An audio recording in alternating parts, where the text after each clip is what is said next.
লঙ্ঘন গাছও অনেক সময় মারা যায়। তো আমরা লঙ্ঘন গাছগুলোকে 8 ইঞ্চি জিও ব্যাগে প্রতিস্থাপন করছি। কী রকম মাটি ব্যবহার করছি এটা দাদার মুখ থেকে শুনে নেব। আর আশা করি এরপর থেকে আর লঙ্ঘন গাছ নিয়ে আর কোনো চিন্তাভাবনা, মানে ভয়ের চিন্তাভাবনা থাকবে না যে মারা যাবে, কারণ দামি গাছ। হ্যাঁ, তো আমরা জেনে নেব যে মাটিতে কী রকম সার ব্যবহার করা হচ্ছে, কিভাবে আমরা গাছগুলোকে বসাচ্ছি।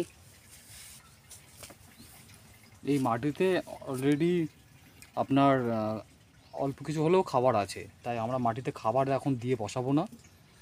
যেটা মাটিতে দিয়েছি সেটা হচ্ছে এই 3টে লঙ্ঘন গাছের জন্য, আপনার ধরুন এই 8 ইঞ্চি জিও ব্যাগের 3টে গাছের জন্য আমরা 1 থেকে 1.5 চামচ সিঙ্গেল সুপার ফসফেট বা ফসফেট নিয়েছি।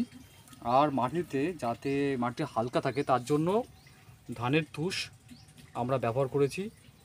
আর আপনারা যারা ধানের তুষ পাবেন না তারা কোকোপিট ব্যবহার করতে পারেন, তবে পরিমাণে খুব বেশি নয়, 10 থেকে 20% মতো নিতে পারেন। মাটি খুব সিম্পল বেলে দোআঁশ মাটি। আর বসাচ্ছি আমরা এরকম আপাতত 8 ইঞ্চি জিও ব্যাগে, এটাকে একটু বাড়িয়ে নেব, তারপরে আমরা প্রতিস্থাপন করব আবার বড় জায়গায়।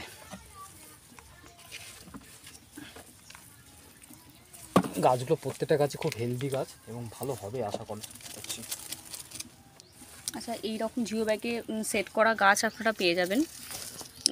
স্ক্রিনে যে নাম্বারটা ভাসছে সেই নাম্বারে আপনারা যোগাযোগ করতে পারেন। তো এরকম সেট করা গাছও আপনারা কিন্তু অর্ডার করতে পারেন।